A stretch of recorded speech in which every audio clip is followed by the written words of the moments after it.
Welcome to McPlum, simple solutions served daily. You start by preparing the surface. Clean with soap and water, then a 70% wipe to remove oils. Let it dry fully. Next, measure the tabletop and edges carefully and add a 1/2 overlap for trimming. This prevents gaps.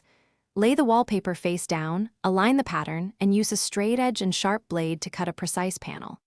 Once cut, double-check orientation and grain.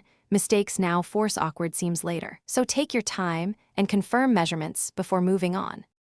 You apply adhesive next, choosing wallpaper paste for paper or spray adhesive for vinyl. The choice affects repositioning time. Apply evenly with a roller to achieve roughly 1-2 mm coverage.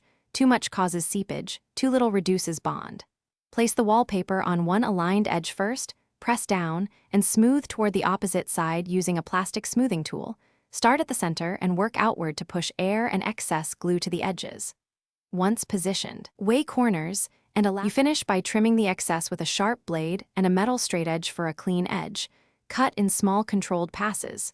Then seal all edges with a thin coat of clear polyurethane or appropriate contact cement to prevent peeling and water damage. If you see small bubbles after drying, prick them with a pin and smooth adhesive under the film. If edges lift, apply a dab of glue under the lift. Press and clamp until set. Finally, let cure 24-48 hours before use. Thanks for watching. Stay juicy and subscribe.